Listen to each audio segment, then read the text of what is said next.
Hello, everybody, and welcome to the Fabled Upkeep. I'm your host, Freddie, joined by my co-host, Neil. Hey, how are you? And today we have a very special guest that's joining us from Passing Priority, the one and only Lawler. How you doing, buddy? I'm doing all right. Thank you very much for joining us. And today, guys, we are going to continue our discussion. And first and foremost, I want to go ahead and take a moment to apologize for the long delay for our channel. We've been on a little bit of a hiatus due to real-life issues. I wouldn't really call them issues. I'd say more responsibilities, with the world opening up again. But we're back.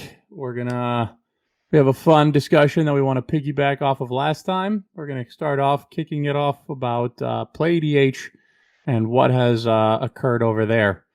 And I like to start off by talking about how after the video got released last time, our first podcast, they had the audacity to ban me just for speaking my mind. Now, what do y'all think about that, guys? I mean, I would never do that to anybody from my channel. So I think someone speaking their mind, if they have a problem, that's something you should take in and maybe evaluate. Right. I mean, I don't think that we said anything entirely.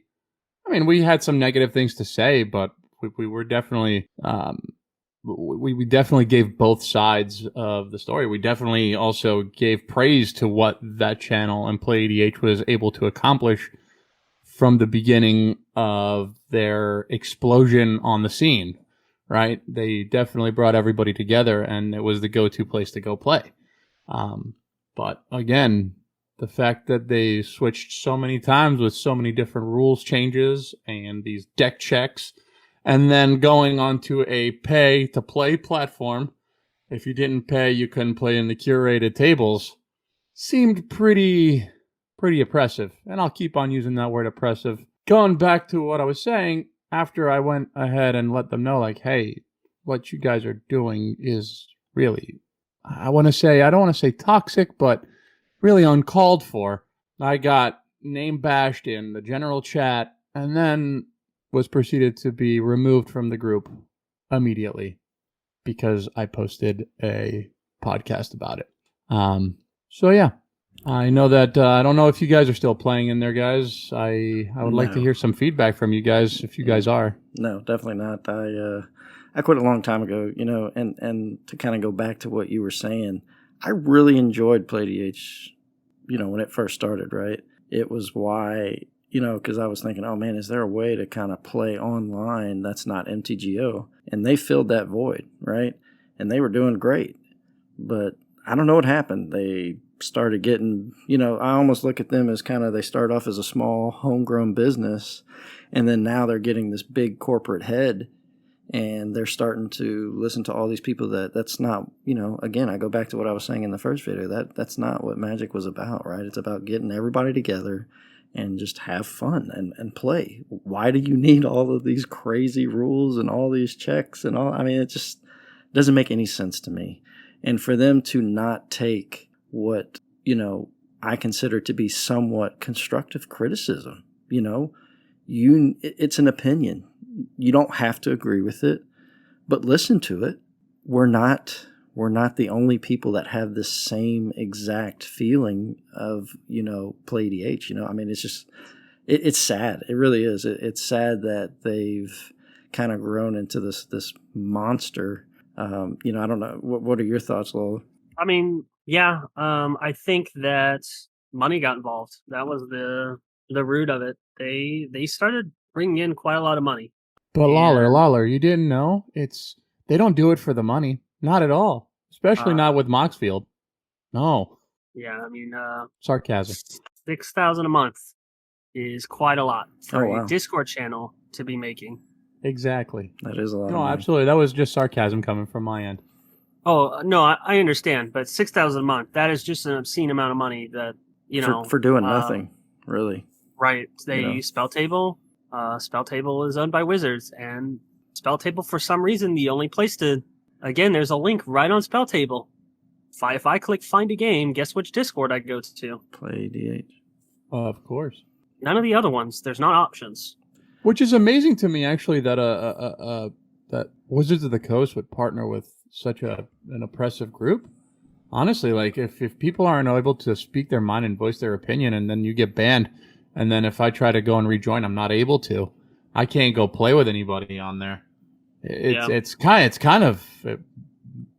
leaves a really poor taste in my mouth in regards to what Wizards is portraying as their golden child for playable platform being used right now in the current circumstances. Yeah. And it's shameful. It really is. Yeah, I think you're right, Freddie, because, especially as a new player, and I said it on the last episode, being a new player, and if Wizards is really kind of wanting you to go down the play EDH route, that's going to leave a bad taste in people's mouth, because it's really not what all the other Discord type servers are really kind of fostering, right? We want to foster, especially in our channel, and Lala, yours is the same as well, I'm sure, we want the community to come together and a fun place to play, right? It's not about making money, and even if our server was making $6,000 a month, I really hope deep down inside that wouldn't change our fundamental policies of what we kind of believe in. And, they say it, money is the root of all evil, right?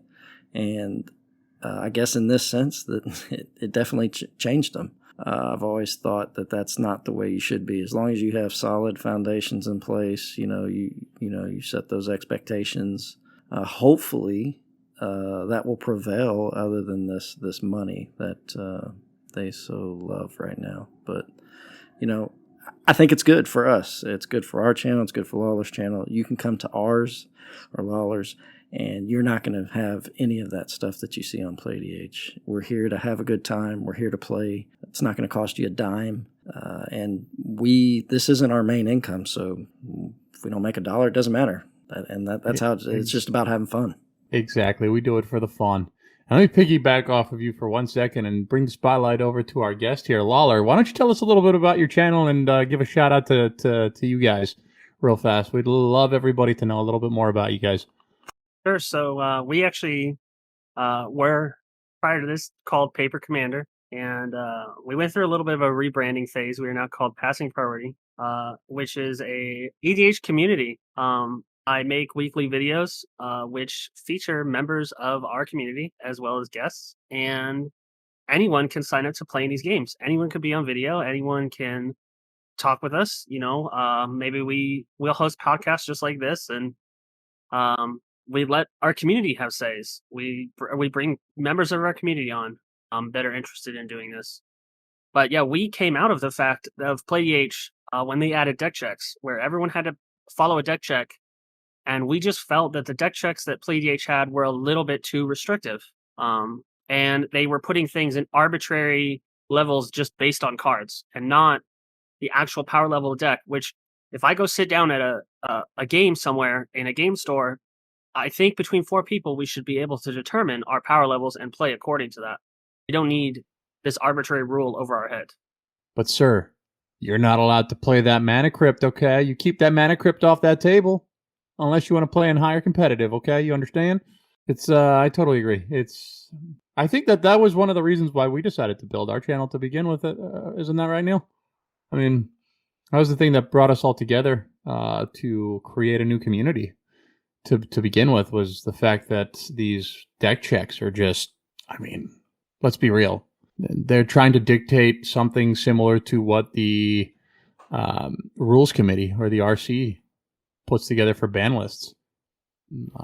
I find that to be incorrect. They didn't create Commander, you know what I mean? So why should they start doing that? So to piggy on that, right? So one thing that people were asking is okay, Freddie, yeah, so you say that they shouldn't do deck checks. What is your solution? Because people said that, we were just not providing any solutions to things that we were complaining about. That's what they said in our first video. No, I know. Yeah. What would we propose, you think? Well, I'm going to keep on preaching the same thing that Lawler said, and it's the same thing that we said the first time.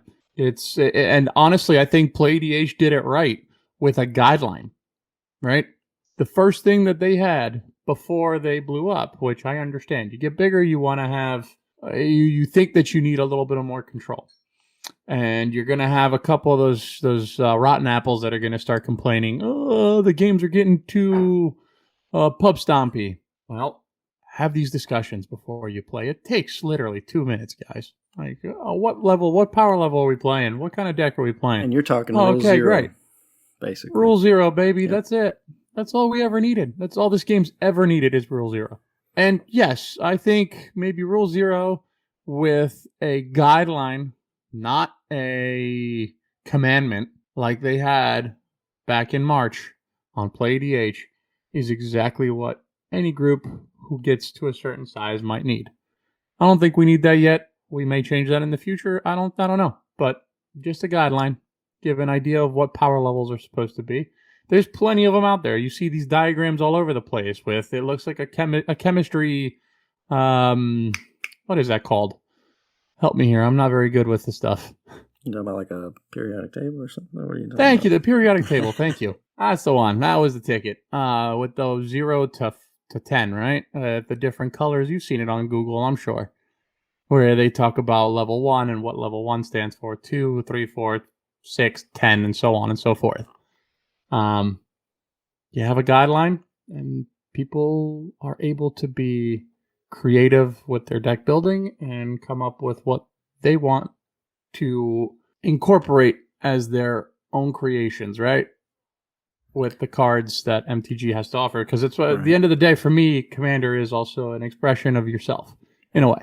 Yeah, I agree, because, you know, my firm philosophy is that I don't think power levels ever work.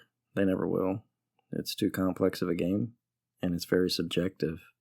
So it's tough to kind of incorporate that into a system that would work for everybody, right? There's just too much variance in how people build. And you know, and that's kind of one of my complaints from the deck check, right? These people that were supposedly set, you know, on the Play EDH channel, and we're like, oh, hey, we're the deck checkers, right? We're going to check all your stuff. You know, they weren't sitting there when you were building the deck. So how do they know how, you're going to play it? You know, it's a singleton format, so it's quite difficult to get the same, you know, especially if you don't build it, you know, competitive or anything like that. You know, there's going to be a lot of variance from game to game, depending upon what interactions are on the board, you know. So, I mean, how can you really rate that? Please enlighten me, because I would have to call BS. Can't be done. Yeah, no, I agree. And Waller, what do you think as far as finding a solution to this deck check scenario? I mean, the solution is very simple. You need to set expectations when you sit down to play. That also means if you see that 3 players are playing, you know, graveyard decks, don't meta into a graveyard hate deck. You know, work around and play with that table and set expectations, you know, or let them know ahead of time, hey, I'm playing on a deck that really hates on the graveyard and you're all playing graveyard decks. May want to switch, or talk about it ahead of time. Set these expectations. That's the way you fix this issue. We've been doing it for 10 years now. We've been doing it since the beginning of EDH. Commander has always been that way. We sit down at a table, we talk about what we're going to play, and then we pick our deck and play it. Right. No, and I definitely I agree with you 100%. But I guess some of our viewers also, like Neil brought up, they're saying that is not enough of a solution. So it's such a difficult subject to discuss, right? Because obviously I am 100% with you and Neil as well. I think deck checks are awful. Maybe have mentorship in a way where somebody, and then again we talk about taking too much time. But I don't know. Like, we have our channel for deck lists and deck discussion, deck building, brewing together, right? So I think anything that could bring the community together is definitely something that should be considered and used for a channel. That's for anybody else who wants to create their own, man. More power to you. Do it.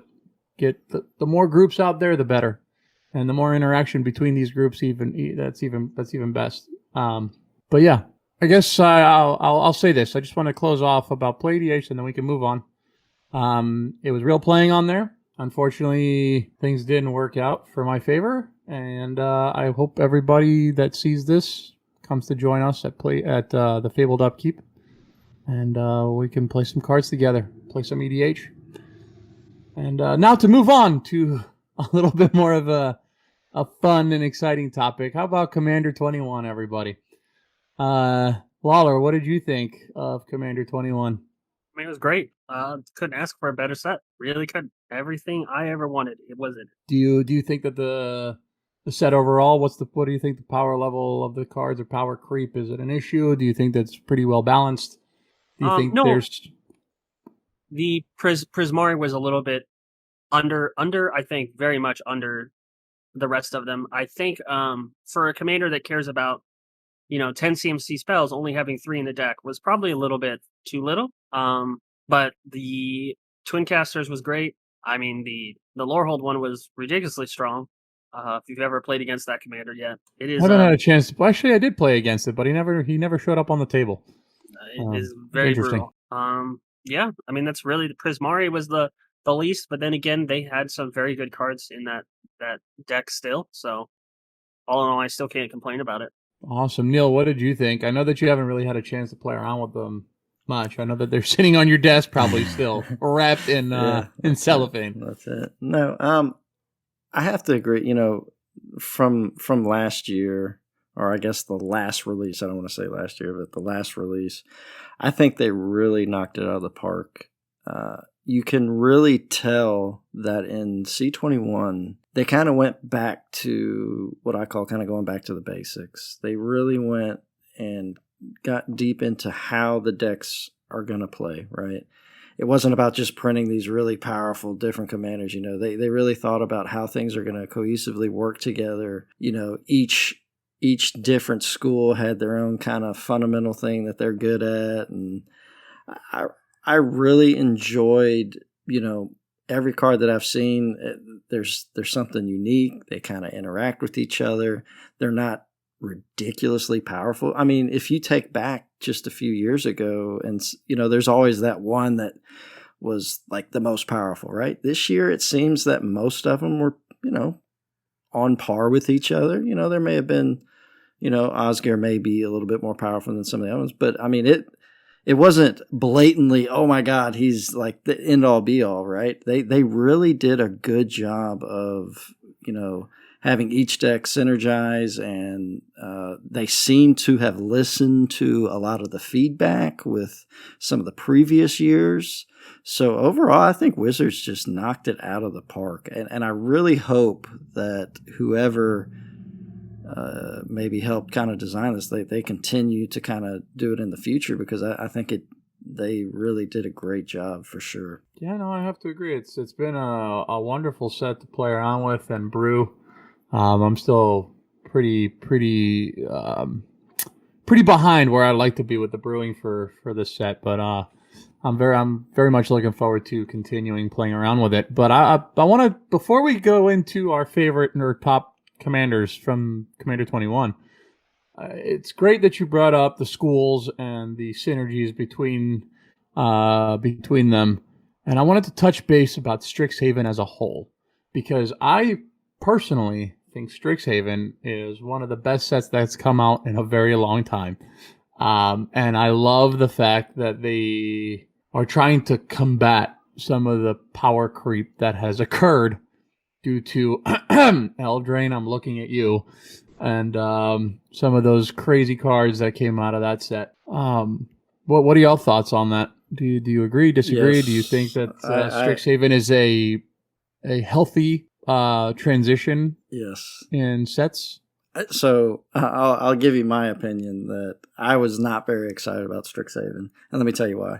And I think a lot of people, they all kind of started, when they first kind of released, hey, we're going to do something that's kind of based on, schools of magic, and you kind of saw some of the art, you're like, oh man, this is looking like Harry Potter. And I was just like, oh my God, what is this going to turn into, right?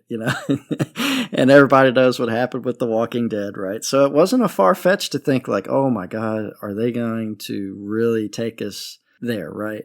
I tell you, I wasn't excited when I saw the spoilers, but when I actually read the cards and really kind of dived into some of the mechanics and how things interacted, man, they really did a great job. I mean, you were no kidding. I mean, like you said, Freddie, the power level is so crisp. I mean, they nailed it on the power level. It is perfect.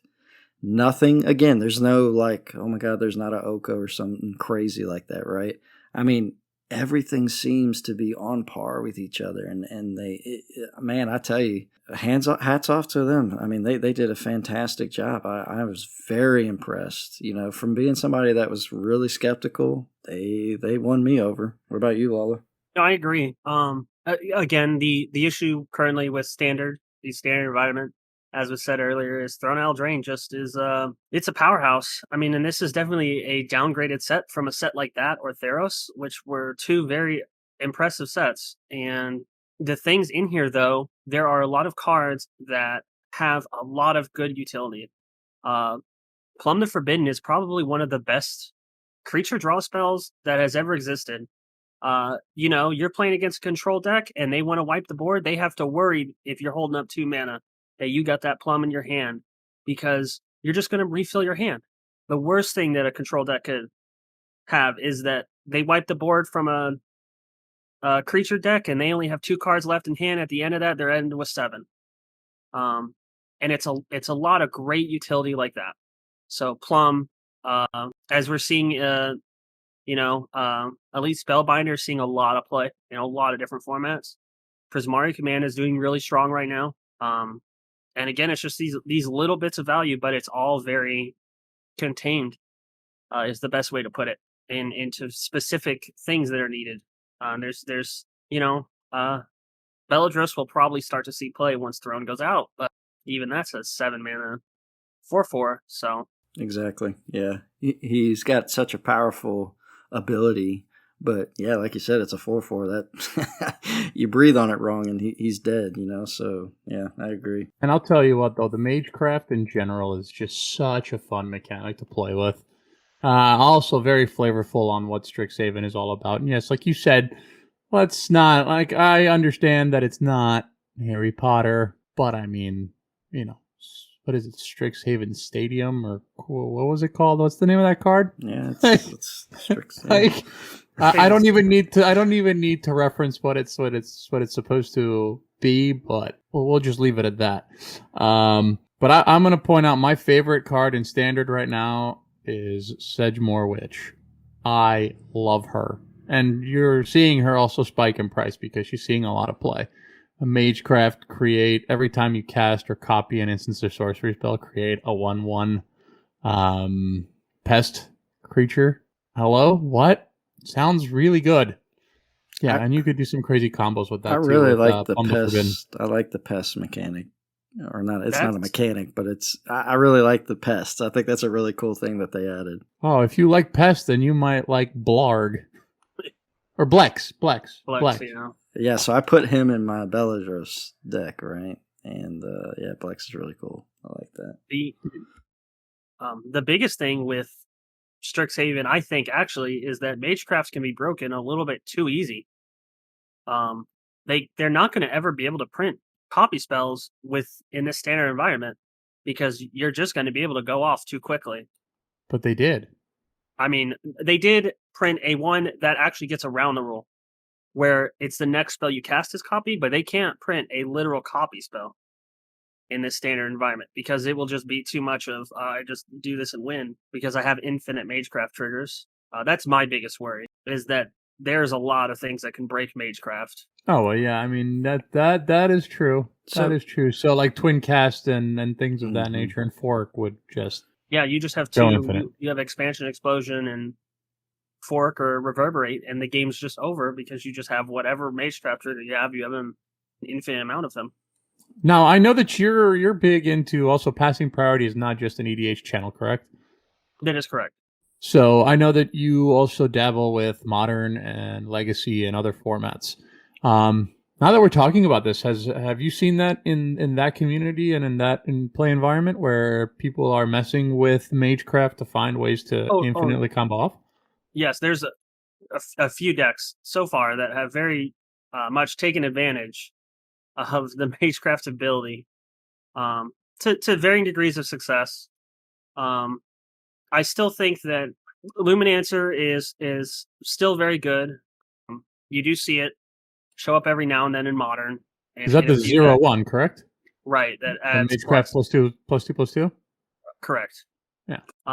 And there's a few other. I think Expressive Iteration is fairly good in the new Izzet decks. So like the in Pioneer and Phoenix has been using that. It's really great seeing 3 cards deep and just being able to get that land that you need or something like that, and really churn through your deck and put that card to the bottom that you don't. So we're seeing across the board. I don't know how good the Chain of Smog combo's been in Legacy. I mean, it seems to be doing all right, but I just think it's a little bit too slow and too finicky for that environment. I mean, I feel like a 6 CMC Planeswalker in general is a little slow, no? For that environment? Well, no, they play Witherbloom Apprentice, which has the same ability attached to it, 2/2. That's for 2. Oh, yeah. It's drain, gain, right? Yeah, and so then they just Chain of Smog and win. Neat. I mean, you're seeing Jeweled Lotus making its way into Legacy, which I think is kind of funny. Not gonna lie, with Doubling Cube and some pretty crazy combo lines. It's a bit of a meme, but yeah, it's in there. There are people that tried it. I've seen it win, which is something to be said against what were they playing against? Oh man, I don't remember off the top of my head. I know it was definitely a control shell. It was a mono blue deck of some sort, and they won. I was like, "You've got to be kidding me! You've got to be kidding me! That's wild." But yeah, no, I'm interested to see what's going to happen with Magecraft. I didn't even think about it like that. How in other formats it might be a little bit backbreaking, but once Standard rotates out Eldraine, I think it's going to be a very, very fun environment for fun, relaxed games in a way. I mean, still competitive, of course, don't get me wrong, but like it's not just, oh, I'm going to get Embercleave to death. Like that's basically what Standard is. I'm going to get Embercleave to death, or what else is really big? I guess you got the Emergent Ultimatum combo lines, but that's a deck that's going to probably still be a problem. Sultai is definitely gross. It loses a lot. It loses. The issue with this set is there's not, the removal is going to be kicked down a big notch, because we're losing in September when D&D comes out. We actually lose Ikoria, Core 21, Theros, and Throne. So Heartless Act goes away, Eliminate goes away. A lot of their removal is going to be gone. So there'll be a good shift, and I don't think that deck necessarily survives in the form it is. Oh, that's good to know. I mean, doesn't it rotate out? It does, yes. But I'm just saying those kind of decks, I don't know if they're going to be able to survive like a big Right. No, I hear you. Control style. I mean, that's when you get to go and play that fun Eldraine stuff in Historic. Have fun in there. Yeah. Along with your Innkeepers and your adventuring. Mono Red will be done. Mono Red will definitely be done as a deck. So you're rejoicing about seeing Embercleave, Robber the Rich, and Fervent Champion go away. I don't know, man. I have a feeling that Kaldheim has some pretty nutty red cards. I think that what's his name, the boasting dragon creating 2/2. Yeah, but they'll be much slower in comparison. Yeah, they'll definitely be slower than what they used to be. Yeah, but I'd like to see what people could come up with. If there's a will, there's a way. Mono red always prevails in a way in every single Standard rotation. I feel like maybe they're not at the prime where they're at right now, but I think somebody's going to find a way to play mono red. I'm hoping that I think Rogues is also gone. I'm just hoping for a very slower Standard environment than we have right now. Yeah, Rogues needs to go. Rogues have been... That was a horrible idea, Wizards. Just gonna say it. It should, because they're losing Drown and Lock, they're losing Into the Story, they're losing some mystical disputes, and they're losing some very key cards that I think that I don't know if that deck really works as great without Into the Story as it does. Is Ruin Crab gone? Because that's got to go. No, that's still going to stick around. Well, we'll see. Anyways, what do you think, Neil, Mister Standard Man? You might as well speak Chinese. Listen, I only play EDH, the only real format. No, I'm just kidding. But yeah, I know nothing about anything that you speak of. I know not what you speak of, my friend. Oh, that's fair. But let's rally it back and get back on track here and focus on Commander 21 again real fast. And Lawler, please kick us off with your favorite two commanders from Commander 21 and why you love them and what you plan on doing with them. Veyron, Voice of Duality, is probably my number one favorite from Commander 21, just because I'm a spell slinger. That's what I like to do. My two favorite color combos is Jeskai, Is It, and then for some reason Mono Green. So we'll get to that one in a minute. But yeah, Veyron, there's just a lot of ways to abuse the effects. Again, your mage craftability, one, it turns it on a lot quicker, but you being able to double those triggers on everything just gets it gets really explosive really quick. At that, and the other card that I really like, I would say Eudora is probably the neatest of all of them. There are a lot of really cool things you can do with Eudora. And don't forget, morph creatures can be flipped back up. Oh, that sounds like a lot of fun. Yeah, good point. So you kill something and you get to remorph it. So you kill it, it comes back as a land, and then you flip it. Yep. Right. And you can even use it to pay for the cost. That's pretty neat. I honestly haven't really looked into Eudora very much, but I might have to look into that, man. Thank you for sharing that little bit. So very strong.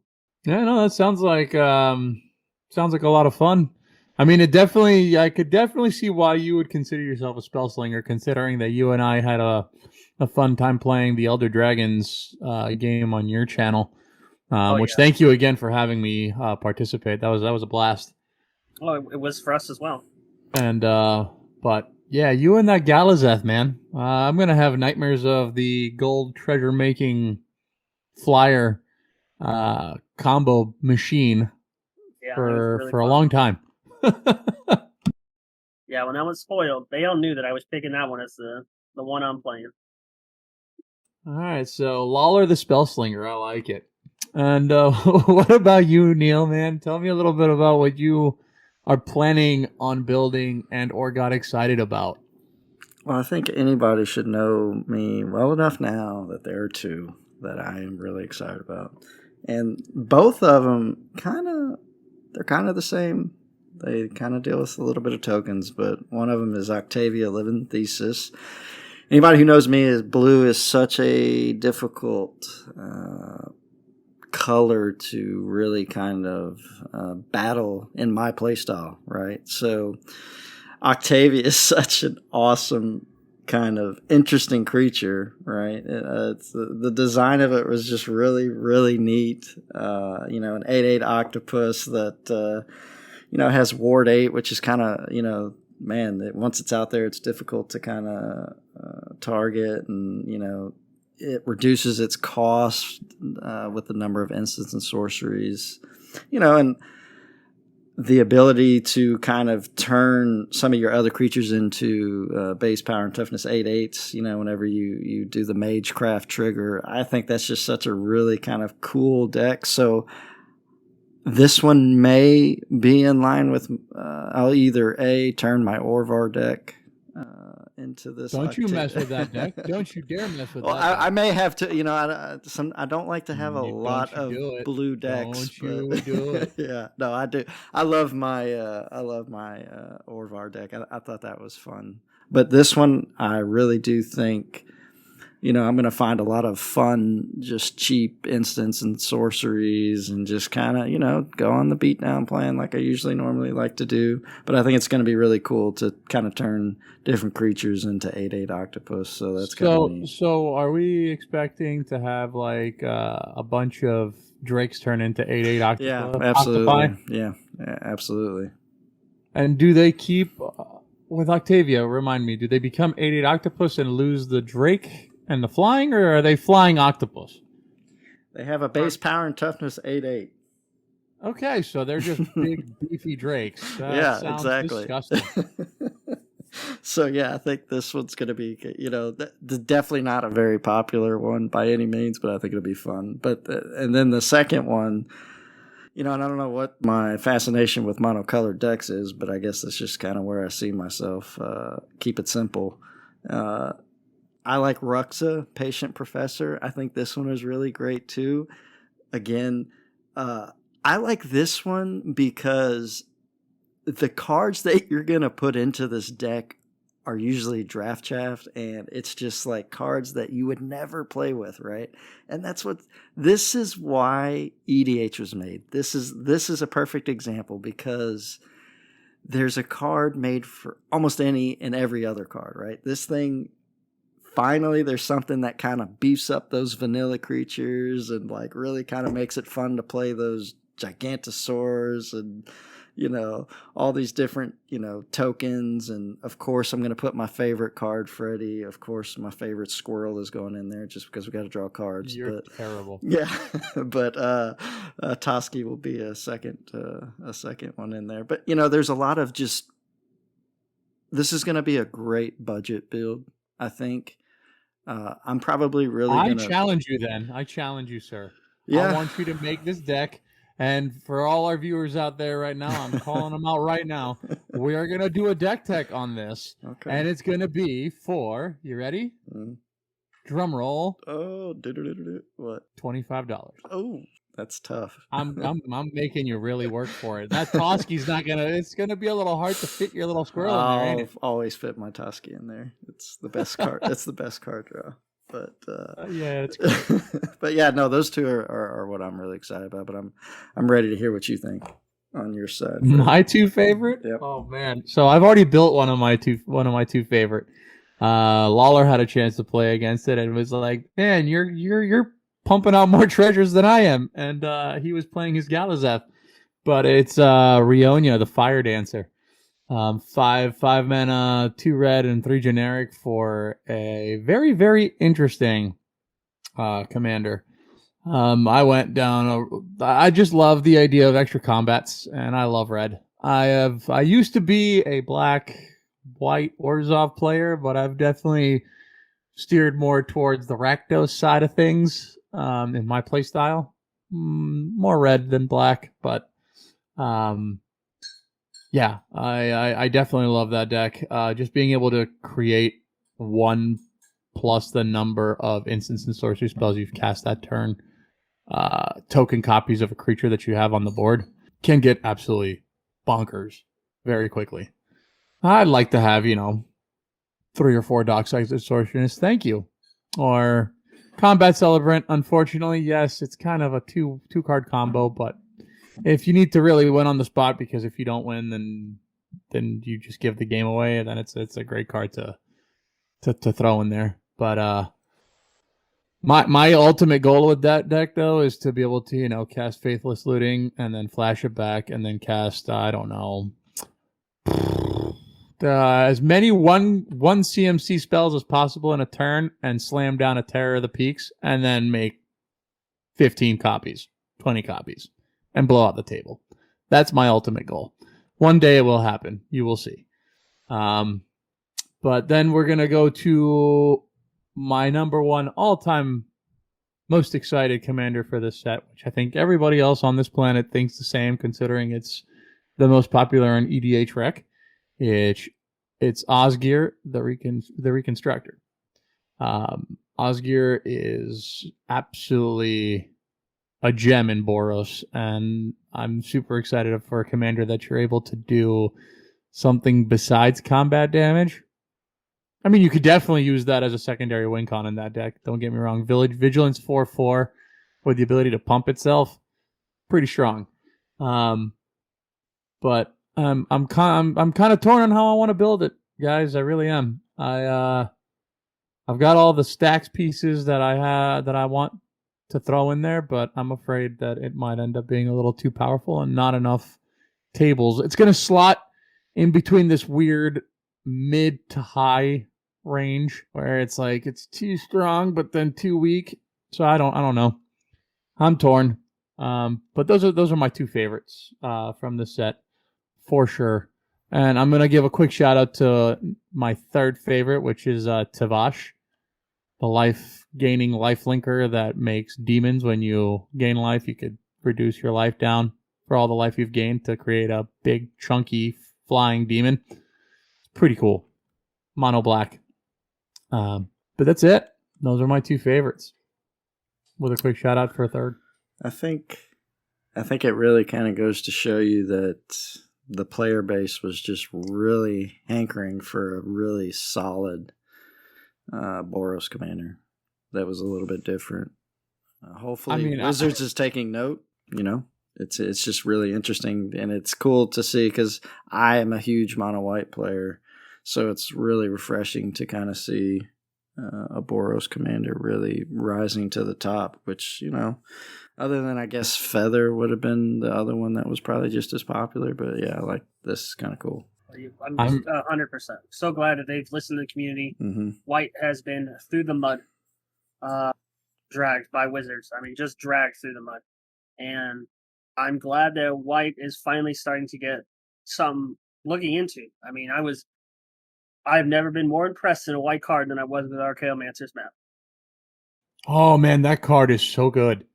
It looked good on camera whenever I saw you guys playing. I mean, it was amazing. He was just able to always. Yeah. You're just always able to keep up. You get those 3 lands, and then you're never really behind. Do you feel? Card? I was gonna say, do you feel that because Archaeomancer's map is so good, do you feel it's gonna get a lot of hate off the table? Probably. Of course it is. Yeah, probably. But White. See, but here the thing is with White, they weren't just given Archaeomancer's map. Okay. No, they weren't. Monologue text is a not as good smothering tide, but it's still a tax. You're gonna play that second spell. I'm gonna create a treasure. It's still gonna do its thing, and it's still gonna be a problem on the table. And then, honestly, I know Archaeomancer's map is by far the best card for ramp and filtering in your deck. That has come out in a long time, but. Let's talk about, God, what's the name of that card? Help me. Oh, man. It's the something scholar. It's the 3 mana, one of ETB's all players that have less lands in play. Yeah. That card. It's not burgeoning. It's not burgeoning. Where it makes everyone ramp up. Yeah, it makes everybody who's behind at the table ramp up to the landfall.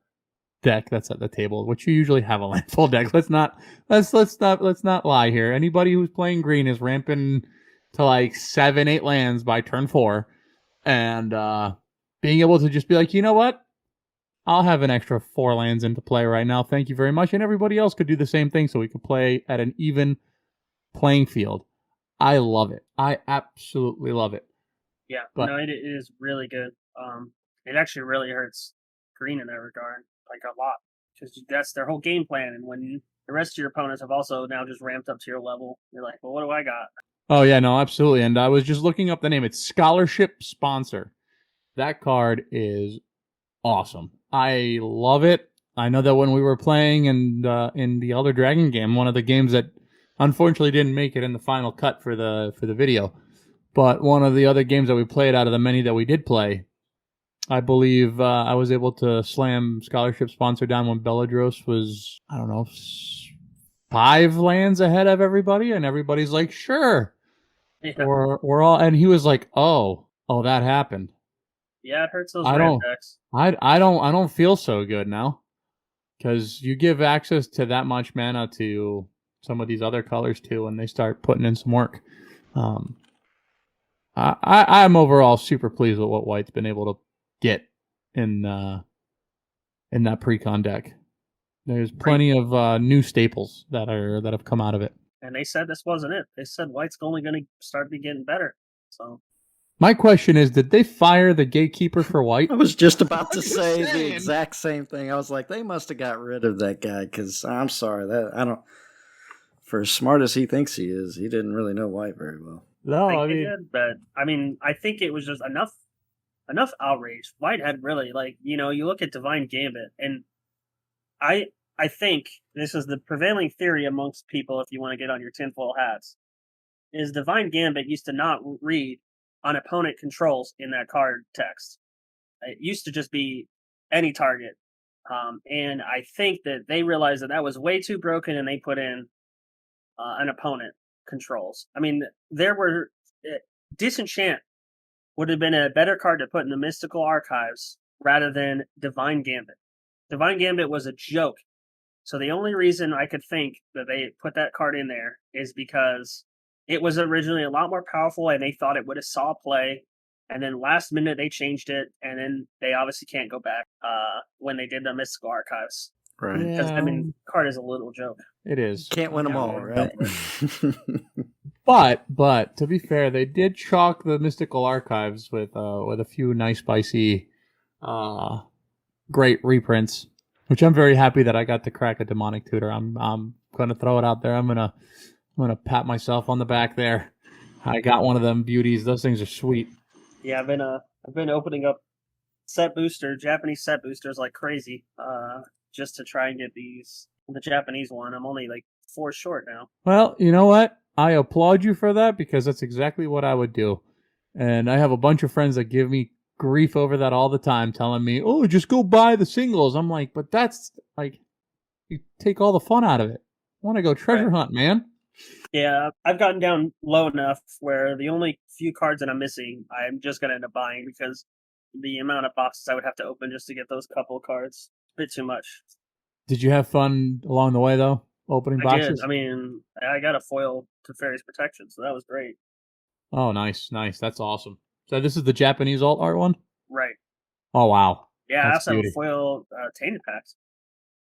So those are 2 that I pulled that I was really excited about, but I did not get a Demonic Tutor, so I'm going to end up having to buy that one, and that one is the most expensive of them, so...